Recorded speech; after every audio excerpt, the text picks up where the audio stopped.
On est samedi soir, on est trop contents. Et moi, je suis tellement contente d'avoir Patrick Sabatier sur ce plateau. Mais je l'ai dit, cher Patrick, tout à l'heure, en début d'émission, on a une grosse surprise. À la fin de l'émission, Patrick Sabatier nous fait l'amitié de venir sur ce plateau. Et moi, je suis touchée, parce que je vous le disais tout à l'heure, je le disais en début d'émission, vous avez une carrière exceptionnelle, on va en parler. Vous sortez un nouveau roman. Oui. Voilà, dans la prolongation du premier roman que vous avez écrit. C'est pour ça que vous êtes Ne le dis surtout pas à Paul. On va en parler. Puis on va parler aussi de vous, Patrick Sabatier, parce que votre carrière est exceptionnelle en télévision. Vous changez pas, c'est incroyable. Vous changez quand pas. même. Non, mais vous êtes un peu comme Bernard Montet, vous bougez pas. Ouais, c'est génial. Non, mais c'est vrai. Ah, non, Bernard, il se tient très bien. Ah, oui, pour son âge. Mais c'est vrai. Et je trouve, Patrick Sabatier, si je puis me permettre, ce soir, c'est vrai qu'on est dans une actualité qui est quand même lourde, on va dire, pour tout le monde. Bah, le fait de vous voir, ça nous met dans cette ambiance, ça nous rappelle cette France qui était joyeuse, donc on est comme ça, quoi. Merci en tout cas d'être là. Et avec plaisir. Ah non, c'est super, hein, on est content de voir Patrick Sabatier. Vous êtes content, le public aussi, de voir Patrick Sabatier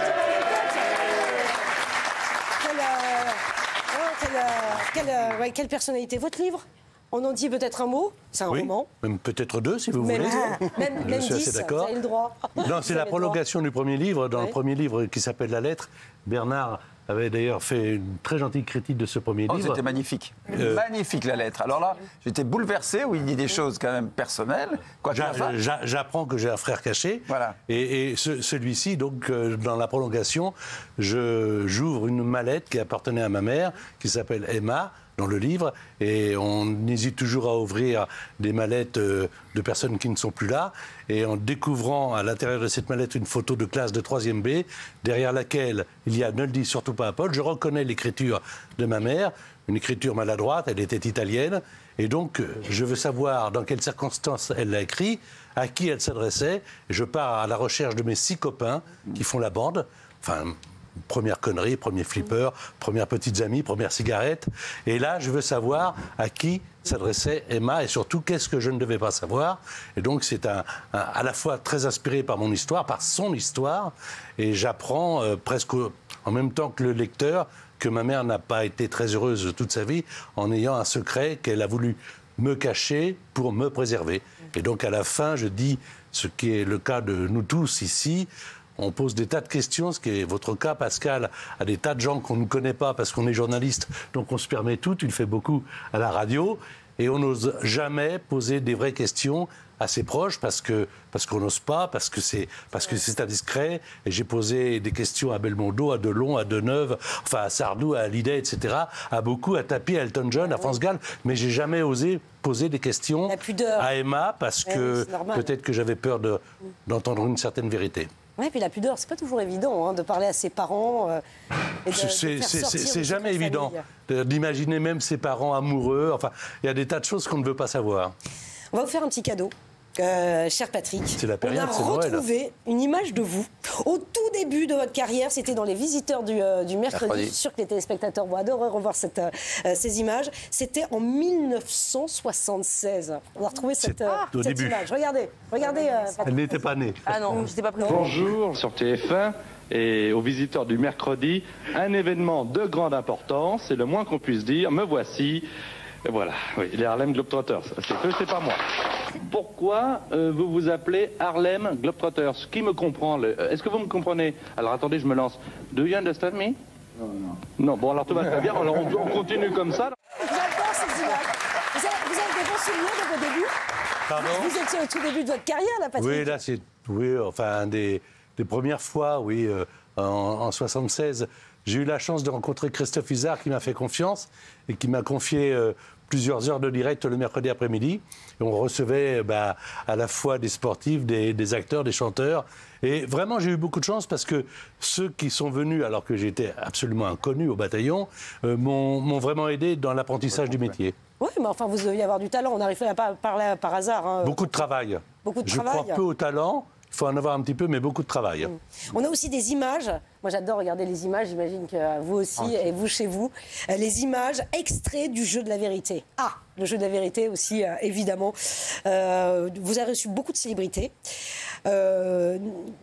notamment Serge Gainsbourg. Je voudrais qu'on revoie ce passage. on ne se lasse pas de ce passage. Je vois Gilles, elle sourire jusque-là. C'est vrai, non mais vous adorez. Regardez le passage. Antillas, je peux te dire, j'en ai tiré des gonzesses. Et puis des bolos. Hein. Un jour, j'étais sur une... Oh, puis des tas monstrueux, des gonzesses cubiques, des culs monstrueux. On dit, en espagnol, on dit mucho jamón para dos huevos. Ça veut dire beaucoup de jambon pour 2 œufs, tu vois. Et Patrick Sabatier, 2 choses. Aujourd'hui, impossible. Ça, aujourd'hui, impossible. Voilà, on part en prison. Là, c'est un autre temps. la prison. Là, C'est la prison. Ah, bah, c'est direct. Là, c'est pas possible. Comment on gère un personnage comme Serge Gainsbourg? Moi, je suis très ému parce que tout à l'heure, tu parlais de l'émission de la maison de Gainsbourg, rue de Verneuil, et moi, j'y suis allé. Et alors qu'on avait tout pour ne pas s'entendre, sauf les gitanes, car à l'époque, je fumais des gitanes. Heureusement que j'en fume plus depuis très longtemps. Lui, je pense que ça l'a tué, malheureusement. Ah ouais. Et à chaque fois que je l'ai appelé pour faire quelque chose avec moi, alors que franchement, c'est Monsieur Gainsbourg, il a dit oui. Il était extrêmement proche des gens qui avaient envie de réussir, avaient envie de faire leur parcours. Et un jour, il m'a invité chez lui pour préparer une émission. Il était, alors chez lui, vous y êtes allé, hein, c'est une maison en vernis noir à l'intérieur. Il y a des marionnettes comme ça. Et puis il m'a dit, alors moi je ne sais pas très bien limiter, mais il m'a dit, hey, petit gars, qu'est-ce qui te ferait plaisir? Alors je dis, moi, une de mes chansons préférées, c'est la javanaise. Et alors je me suis mis au creux du piano comme ça. Il m'a dit, je te la chante rien que pour toi. Et j'avais Gainsbourg qui me chantait pour moi la javanaise. Et là, ça a été un moment, et ça a été peu de temps avant son décès en 91. Et vraiment, je suis très ému parce que c'était vraiment un type très talentueux, très malin, qui avait le sens du public, qui avait le sens de la répartie. C'était... Et dans la vie de tous les jours, vous le connaissez aussi bien que moi, c'était presque un humoriste. Il avait un regard sur la vie. Il a beaucoup souffert dans son enfance. Il avait un regard sur la vie qui était formidable. Il avait beaucoup d'humour, Serge Gainsbourg. Vous avez reçu aussi Alain Delon. Vous avez reçu tous les plus grands, Patrick Sabatier. Regardez un extrait. Comment un père peut-il poursuivre en justice son fils? Je crois que mon fils traverse un problème d'existence. Il a besoin de se trouver une identité et d'exister par lui-même. Il existe par lui-même, il existe parce qu'il a un caractère, parce qu'il a un tempérament, parce qu'il a une personnalité, parce qu'il a un cœur gros comme ça, comme celui de son père. Et son identité, il l'a. Ton père sera toujours là lorsque tu en auras besoin, il sera toujours là pour te pardonner. Mais surtout, n'attends pas son dernier soupir pour lui demander son pardon et comprendre, parce que tu risquerais de le regretter toute ta vie et d'en souffrir tout le restant de tes jours. Ça, c'est des moments de télé incroyables, Patrick Sabatier. Mais c'est bizarre ce que vous faites, parce que moi, jamais je ne regarde ce que j'ai fait. Jamais je ne me suis regardé à la télévision, jamais. Jamais je me suis écouté à la radio. Et à chaque fois, là, quand je regarde ça, quand je les écoute, vous vous rendez compte ce qu'il dit? Ce qu'il dit, c'est beau. C'est terriblement. À une heure de grande écoute. Oui, non, mais dans sa vie, dans l'approche de la mort, dans ce qu'il faut se dire entre père et fils, c'est un homme de grande qualité. C'est un homme de grande qualité. Et vous, comment vous le viviez, puisque vous étiez en one-to-one en face-à-face avec l'invité? J'étais le premier spectateur des artistes que je recevais. Ça devait être très chargé en émotions. Comment vous gériez ça? Vous savez, le jeu de la vérité, alors la vérité, c'est que je ne voyais mes invités qu'à 8h20. On commençait l'antenne à 8h30. Donc je ne les voyais pas avant. On s'était eu au téléphone, évidemment, pour programmer. Et à partir de ce moment-là, Pascal, je ne voyais pas mes invités. On se retrouvait derrière l'entrée du plateau. 10 minutes avant, on prenait l'antenne à 8h30, 20h30. Donc, tous les deux, on savait... Ça a été le premier invité, Alain Delon. Le premier invité.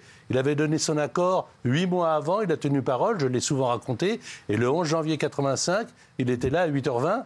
Et je le dis souvent, je l'ai déjà dit, mais il m'a fait comme ça, juste avant d'entrer sur scène. Il m'a dit, on ne peut pas ne pas réussir. Génial. Donc, génial, on n'avait pas beaucoup le choix. Très fort. Mais depuis ce 11 janvier 85, nous ne nous sommes jamais quittés. À chaque fois que j'avais quelque chose à lui demander, pas pour venir dans l'émission, mais pour échanger un point de vue, etc., il a toujours été là. Les hauts, les bas, ils sont plusieurs, hein, comme ça. Aznavour, Hallyday. Il y a vraiment, dans notre métier, il y a de tout. Mais il y a des gens très bien. Et Alain Delon, vous avez pu échanger avant lui, avant qu'il ne parte, pas longtemps avant, oui. Patrick? Ça a été un moment intense. Vous lui avez parlé? Nous nous sommes parlé, oui. Au téléphone ou vous l'avez vu? Nous nous sommes parlé. C'était dur pour vous? Non. Il y a des moments pour tout et je crois que M. Delon acceptait bien le moment qui allait arriver. Pour vous, ça devait être difficile. Non, mais je pense que c'est une leçon jusqu'au dernier moment. On ne sait jamais comment on va se conduire. On ne sait jamais comment on va se conduire. On n'imagine pas. Moi, je n'imagine pas. Lui, il l'avait déjà prévu, imaginé, souhaité. Est-ce que vous pensez qu'aujourd'hui, d'où il est, qu'il voit comment les choses se sont passées, il est... Je ne sais pas. Je ne parlerai jamais pour lui. Il n'aimerait pas. Non. Mais vous avez échangé des moments forts. Et c'est vrai qu'il y a des moments chargés en émotions. Et je comprends que ce soit pour vous, effectivement, des moments intenses. Intime. Intimes et intenses. Si on regardait un extrait de Sophie Marceau, on adore Sophie Marceau aussi, pareil. On l'adore tous. C'est la deuxième. Nous sommes allés vous demander un autographe. Vous avez soufflé et après vous êtes parti en courant. Lorsque vous touchez votre cachet, avez-vous une même attitude? Je ne pense pas que vous ayez l'étoffe d'une grande comédienne, ni même sa beauté physique. Pour que la chance vous ait souri aussi vite, est-ce que vous avez couché avec tous les metteurs en scène? Persisterez-vous dans des films d'auteur, mais où manifestement vous n'avez rien à faire? Si vous permettez, monsieur, je demanderai à Sophie Marceau de ne pas répondre à ce genre de questions. Il y a aussi des limites à la décence, même quand on pose des questions.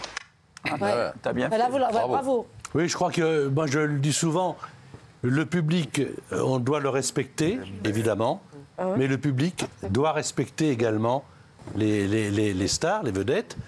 Il y a un échange qui doit être équilibré. Et là, ce monsieur, d'ailleurs en ce moment on le vit très bien, hein, avec les réseaux sociaux, l'anonymat, on dit n'importe quoi, n'importe comment, sans réflexion, que des réactions. Et là, il est allé trop loin. Elle est toute jeune, Sophie Marceau. On est en 1985. Elle n'a pas 20 ans. Elle a fait la boum. C'est un succès énorme. Et puis, il y a des choses qu'on ne dit pas. Il y a personne qui filtrait les appels? Vous savez, vous pouvez filtrer tous les appels que vous voulez. Une fois que vous êtes en direct à l'antenne, Oui, on vous dites ce que donnez vous la voulez. question A. Ouais. Alors à l'époque, c'était un standard. Vous donnez la question A, vous êtes à l'antenne, vous parlez de la question B. Ouais. Et puis c'est comme ça. C'était à moi, c'est à l'animateur, à ce que vous faites, à ce que nous faisons tous, de gérer, d'être l'intermédiaire. À la fois de laisser la liberté aux téléspectateurs de poser toutes les questions qu'ils veulent, mais à la fois que ce soit dans une forme de respect. On ne peut pas tout dire à n'importe qui et à n'importe comment. On ne sait pas à qui tu réponds ça d'ailleurs, parce qu'il y a plusieurs questions qui sont montées. Vous avez couché avec tous les metteurs en scène, vous n'êtes pas bonne, vous n'êtes pas jolie. Bah, je sais très bien à qui, mais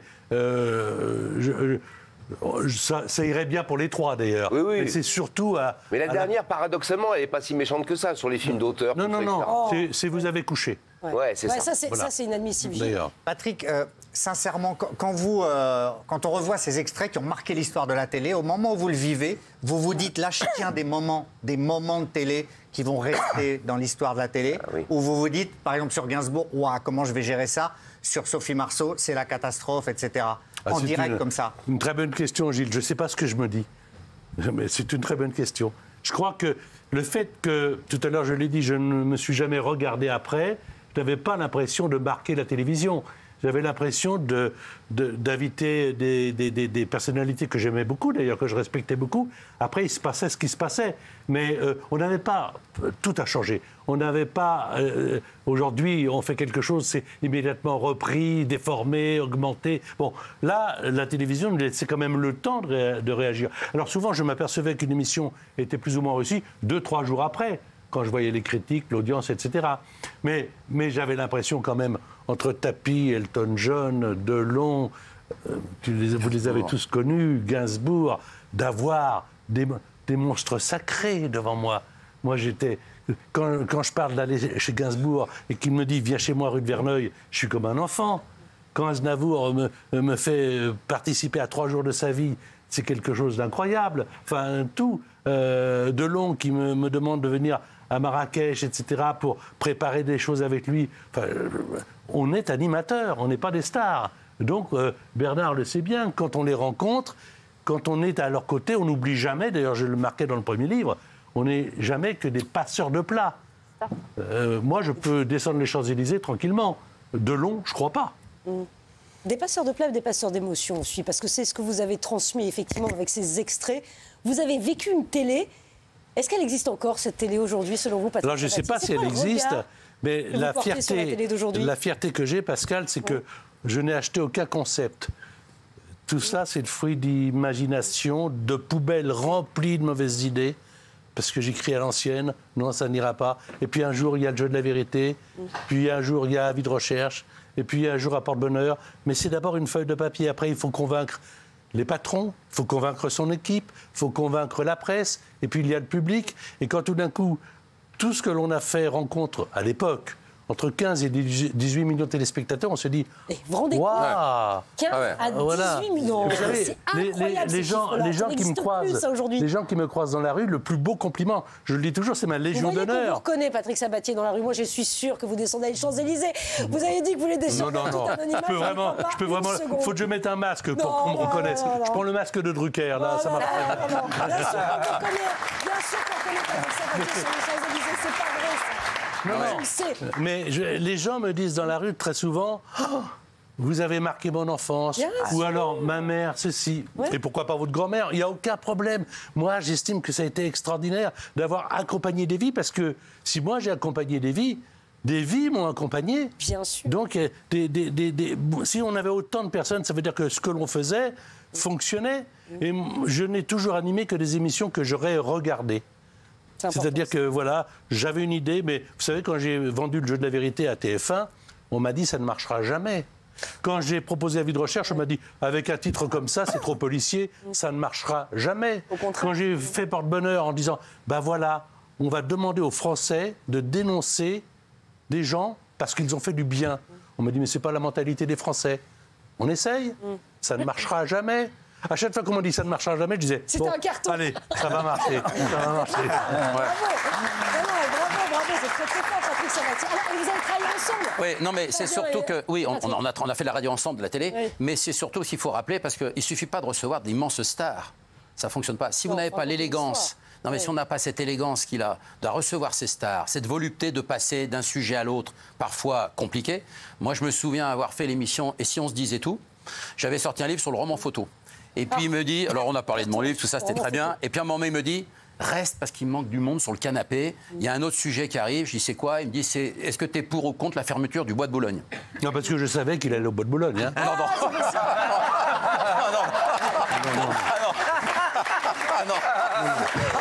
Je lui ai pas demandé de rester par hasard. Hein.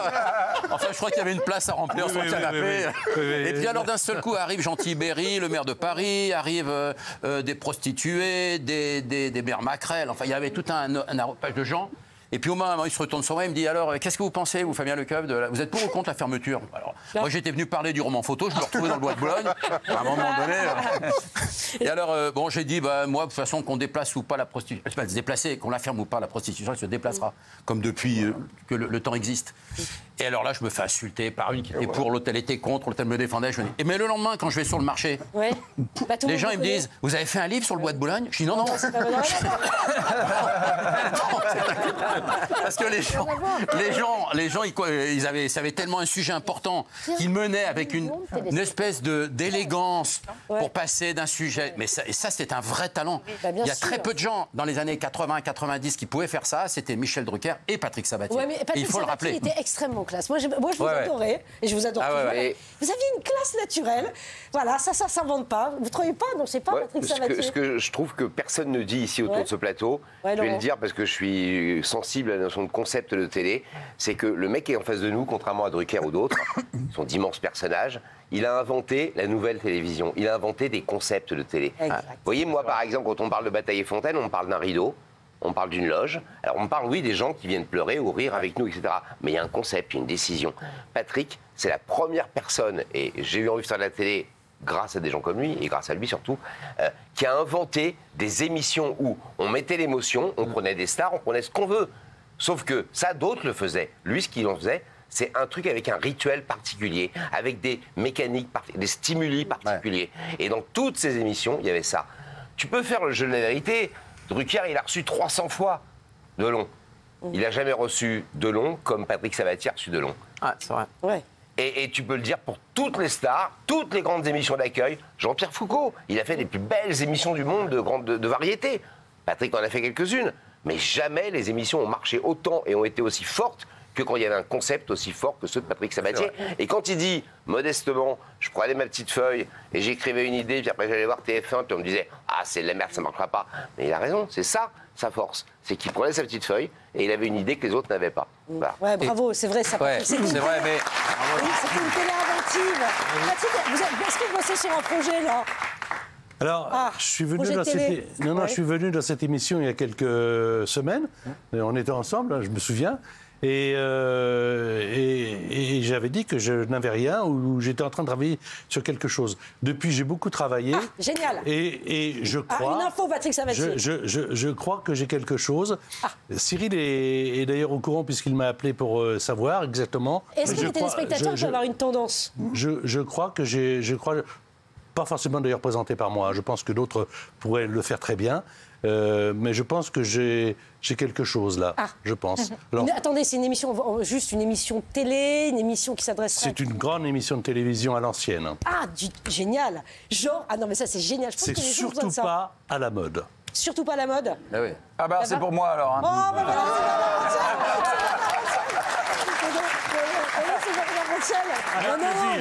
Avec plaisir.